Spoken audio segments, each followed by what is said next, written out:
کہ الزام لگانے میں ذرہ برابر تأمل سے کام نہیں لیتے، چاہے وہ غبن کا معاملہ، لوٹ کا الزام ہو، چوری کا الزام ہو، ڈکیتی کا الزام ہو، زناکاری کا الزام ہو۔ اللہ اللہ اللہ اللہ اللہ، میں نے کہا تھا یہ بدکاری تک کے الزام میں یہ آج کا مسلمان ذرا بھی تأمل نہیں، ذرا بھی غور نہیں کرتا۔ معمولی نہیں، عزت کے معاملے میں اتنا سینسیٹیو ہے اسلام، شریعت اس قدر حساس ہے کہ اللہ اکبر، آپ کے تصور سے بھی بالا تر ہے، آپ کبھی سوچ ہی نہیں سکتے۔ اگر آپ سوچتے ہوتے، ہم سوچتے ہوتے تو بات پر کسی کے اوپر کوئی انگلی نہیں اٹھا دیے ہوتے۔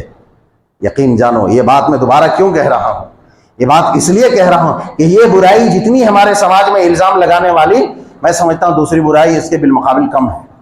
اور بڑے بڑے بیچارے سپی کپی، بڑے بڑے نمازی، بڑے بڑے حجی، بڑے بڑے عمرہ کرنے والے لوگ، معاذ اللہ علیہ باللہ، کہ آج الزام گھر میں ایک دوسرے پر لگایا جا رہا ہے، ساس بہو کے اوپر، بہو ساس کے اوپر، بیٹے ماں کے اوپر، ماں بیٹے کے اوپر، باپ بیٹے کے اوپر، بیٹے باپ کے اوپر، چچا بھتیجے کے اوپر، بھتیجا چچا کے اوپر، دادا پوتے کے اوپر، ایک دوسرے کے اوپر الزام در الزام۔ اللہ والو کہاں جاؤ گے یار، کہاں جاؤ گے؟ کیا سوچا نہیں ذرا؟ سوچو نہیں تو برباد ہو جاؤ گے، سوچو نہیں تو برباد ہو جاؤ گے۔ کے اوپر باپ بیٹے کے اوپر، بیٹے باپ کے اوپر، چچا بھتیجے کے اوپر، بھتیجا چچا کے اوپر، دادا پوتے کے اوپر، ایک دوسرے کے اوپر الزام در الزام۔ اللہ والو کہاں جاؤ گے یار، کہاں جاؤ گے؟ کیا سوچا؟ یہ بات کہتا ہوں، الزام لگانے کے معاملے میں صرف ایک پڑوسی دوسرے پڑوسی، ایک آدمی دوسرے آدمی کا نہیں، اگر ساس بہو کے اوپر، ماں بیٹی کے اوپر، بیٹی ماں کے اوپر بھی اسی حالت میں 4 آدمی دیکھے تب ہی قابل قبول ہے، نہیں تو نہیں ہے۔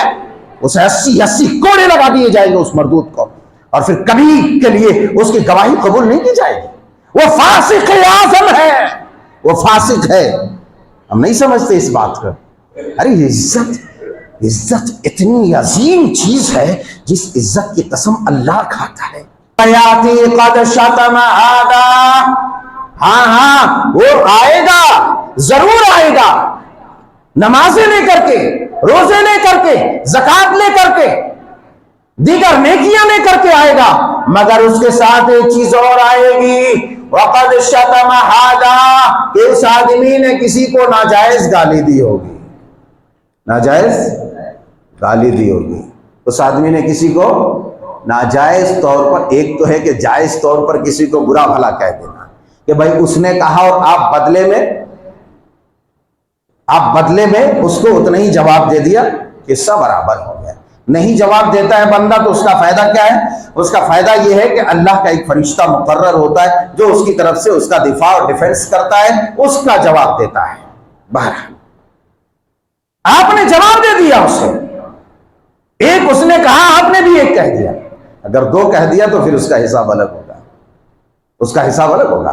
وَيَأْتِي قَدْ شَتَمَ هَذَا، کہ وہ آئے گا صحیح، مگر اس کے ساتھ یہ بھی آئے گا کہ اس نے کسی کو گالی دی ہوگی۔ وَقَذَفَ هَذَا، اور اس نے کسی پر الزام لگایا ہوگا۔ میں نے اس سے قبل کے خطبے میں کہا تھا کہ الزام لگانے میں ذرہ برابر تأمل سے کام نہیں لیتے، چاہے وہ غبن کا معاملہ، لوٹ کا الزام ہو، چوری کا الزام ہو، ڈکیتی کا الزام ہو، زناکاری کا الزام ہو۔ اللہ اللہ اللہ اللہ اللہ، میں نے کہا تھا یہ بدکاری تک کے الزام میں یہ آج کا مسلمان ذرا بھی تأمل نہیں، ذرا بھی غور نہیں کرتا کہ میں کون سی بات کہنے جا رہا ہوں کسی کے بارے میں۔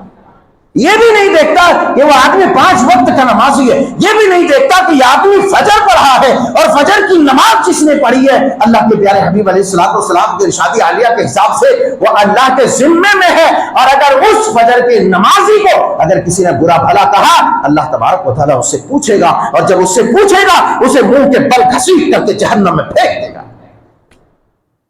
ہم ذرا بھی غور نہیں کرتے، بس ہم سنتے ہیں یا من میں کوئی ایسی بات آئی، دل کو، طبیعت کو کوئی ایسی بات لگی جو طبیعت کے موافق نہیں رہے، فوراً ماں بہن کی گالی، فوراً کیا سے کیا گالی، وہ تو ایسا ہی ہے، اس نے تو ایسا ہی کیا، اس نے یہ کر لیا، اس نے وہ کر لیا۔ میں نے اس سے پہلے بھی بتایا تھا، بدکاری جیسے معاملات میں ہمارے یہاں ذرا بھی غور نہیں کیا جاتا، کہہ دیتے ہاں وہ تو اس کے ساتھ معاملہ ہے۔ ارے جاہل مردود، کیا تو دیکھا ہے قرآن کہتا ہے کہ 4 آدمی دیکھے آن دا اسپوٹ، اسی حالت میں 4 آدمی دیکھے تب ہی قابل قبول ہے، نہیں تو نہیں ہے۔ اسے 80 کوڑے لگا دیے جائیں گے اس مردود کو، اور پھر کبھی کے لیے اس کی گواہی قبول نہیں کی جائے گی۔ وہ فاسق اعظم ہے، وہ فاسق ہے۔ ہم نہیں سمجھتے اس بات کو۔ ارے عزت اتنی عظیم چیز ہے جس عزت کی قسم اللہ کھاتا ہے، جس عزت کی قسم اللہ کے بڑی اللہ کی مخلوق کھاتی ہے، جس کی عزت اللہ کی عزت کی قسم اس کے نبی کھاتے ہیں۔ اس عزت کو معمولی نہیں، عزت کے معاملے میں اتنا سینسیٹیو ہے اسلام، شریعت اس قدر حساس ہے کہ اللہ اکبر، آپ کے تصور سے بھی بالا تر ہے۔ آپ کبھی سوچ ہی نہیں سکتے۔ اگر آپ سوچتے ہوتے، ہم سوچتے ہوتے تو بات پر کسی کے اوپر کوئی انگلی نہیں اٹھا دیے ہوتے۔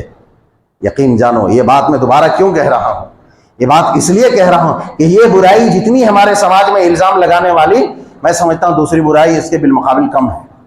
اور بڑے بیچارے سپی کپی، بڑے نمازی، بڑے حجی، بڑے عمرہ کرنے والے لوگ، معاذ اللہ علیہ باللہ۔ بہرحال برسویل تذکرہ چلتے میں نے اس کا تذکرہ کر دیا کہ الزام لگانا، کیونکہ یہ اتنا سنگین ہے، میں سمجھتا ہوں ہمیشہ اگر اس کی طرف نشاندہی کیا جائے تو بھی کم ہے۔ کیونکہ آج الزام گھر میں ایک دوسرے پر لگایا جا رہا ہے، ساس بہو کے اوپر، بہو ساس کے اوپر، بیٹے ماں کے اوپر، ماں بیٹے کے اوپر، باپ بیٹے کے اوپر، بیٹے باپ کے اوپر، چچا بھتیجے کے اوپر، بھتیجا چچا کے اوپر، دادا پوتے کے اوپر، ایک دوسرے کے اوپر الزام در الزام۔ اللہ والو کہاں جاؤ گے یار، کہاں جاؤ گے؟ کیا سوچا نہیں ذرا؟ سوچو نہیں تو برباد ہو جاؤ گے، سوچو نہیں تو برباد ہو جاؤ گے۔ فرمایا وَيَأْتِي قَدْ شَتَمَ هَذَا، کسی کو گالی دیا ہوگا، طبیعت کے خلاف بات ہوئی، فوراً ماں بہن کی گالی دے دیے۔ کیا دے دیا بیچارہ، ہے نہیں، کیا ہے، کہاں ہے، کچھ بھی پتہ نہیں، دے دیا گالی۔ رستے میں چلتے ہوئے کوئی ناموافق چیز نظر آئی، اس کی ماں بہن کو گن دیا۔ ارے مسلمان، اندھا بہرا گونگا لنگڑا لولا مسلمان، کاہے کی زبان ہے ہماری؟ وَيَأْتِي قَدْ شَتَمَ هَذَا وَقَذَفَ هَذَا، گالی دیا ہوگا، الزام لگایا ہوگا۔ پھر میں یہ بات کہتا ہوں، الزام لگانے کے معاملے میں صرف ایک پڑوسی دوسرے پڑوسی، ایک آدمی دوسرے آدمی کا نہیں، اگر ساس بہو کے اوپر، ماں بیٹی کے اوپر، بیٹی ماں کے اوپر بھی کسی طرح کی کوئی الزام دھرتی ہے تو بھی وہ اسی زمرے میں شامل ہے، بہت پٹائی کیے جائیں گے ایسے لوگوں کی، بہت پٹائی ہوگی۔ اسی لیے وَقَذَفَ هَذَا، الزام لگایا ہوگا، وَأَكَلَ مَالَ هَذَا، وَأَكَلَ مَالَ هَذَا، کسی کا مال کھایا ہوگا۔ پیڑا بنا کر پیڑا کھلا دیتے ہیں اور لے لیتے ہیں، اینٹ لیتے ہیں، الو غلو بنا کر کے اینٹ لیتے ہیں، الٹا سیدھا پڑھا کر کے وَأَكَلَ مَالَ هَذَا، ناجائز مال کھایا ہوگا، کسی کا ہڑپا ہوگا، گیا کام سے بیچارہ فقیر، گیا کام سے۔ ادھر دیکھو اللہ والو، ادھر دیکھو، میری طرف دیکھو، میں بھی تو اچھا ہی دکھ رہا ہوں، میری طرف دیکھو اللہ والو، کوئی آتا ہے جاتا ہے، آنے جانے دے۔ وَأَكَلَ مَالَ هَذَا، مال کھایا ہوگا۔ میں کسی کے اوپر الزام نہیں لگاتا، میں کیوں الزام لگانے لگا؟ مجھے مرنا ہے کیا؟ مرنا تو ہے، مطلب ہے کہ مرنے کے بعد بھی مرنا ہے کیا؟ جہنم میں جانا ہے؟ میں نہیں لگا۔ ہم میں